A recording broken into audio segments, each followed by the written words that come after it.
At times, however, the United States military is asked, in support of governors and law enforcement, to help maintain law and order so that other Americans can exercise their rights free from violence against themselves or their property.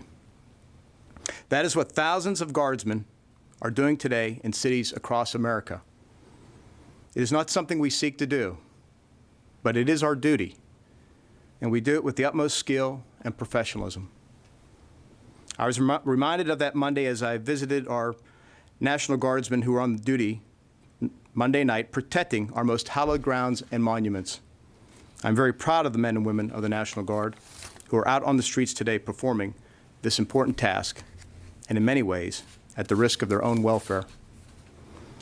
I've always believed and continue to believe that the National Guard is best suited for performing domestic support to civil authorities in these situations in support of local law enforcement. I say this not only as Secretary of Defense, but also as a former soldier and a former member of the National Guard. The option to use active duty forces in a law enforcement role should only be used as a matter of last resort and only in the most urgent and dire of situations. We are not in one of those situations now. I do not support invoking the Insurrection Act. Last night, a story came out based on a background interview I did earlier in the day. It focused on the events last Monday evening in Lafayette Park, and I found it to be inaccurate in parts. So I want to state very clearly for all to hear my account of what happened that Monday afternoon. I did know that following the President's remarks on Monday evening, that many of us were going to join President Trump and review the damage in Lafayette Park and at St. John's Episcopal Church. What I was not aware of was exactly where we were going when we arrived at the church and what the plans were once we got there. It was also my aim, and General Milley's, to meet with and thank the members of the National Guard who were on duty that evening in the park.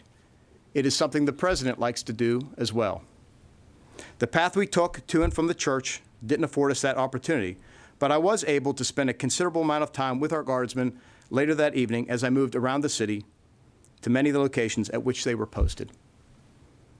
I also want to address a few other matters that have been raised about that evening. First, National Guard forces did not fire rubber bullets or tear gas into the crowd, as reported. Second, guardsmen were instructed to wear helmets and personal protective equipment for their own protection, not to serve as some form of intimidation. Third, military leaders, including the Chairman of the Joint Chiefs of Staff, were wearing field uniforms because that is the appropriate uniform when working in a command center and meeting with troops in the streets. Fourth, it wasn't until yesterday afternoon that we determined it was a National Guard helicopter that hovered low over a city block in D.C. Within an hour or so of learning of this, I directed the Secretary of the Army to conduct an inquiry to determine what happened and why, and to report back to me. Most importantly, I want to assure all of you and all Americans that the Department of Defense, the armed services, our uniformed leaders, our civilian leaders, and I take seriously our oath to support and defend the Constitution of the United States and to safeguard those very rights contained in that document we cherish so dearly. This is a tough time for our great country these days, but we will get through it. My hope is that instead of the violence in the streets, we will see peaceful demonstrations that honor George Floyd, that press for accountability for his murder, that move us to reflect about racism in America, and that serve as a call to action for us to come together and to address this problem once and for all. This is the America your military represents.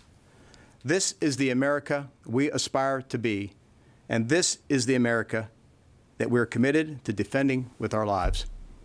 Thank you.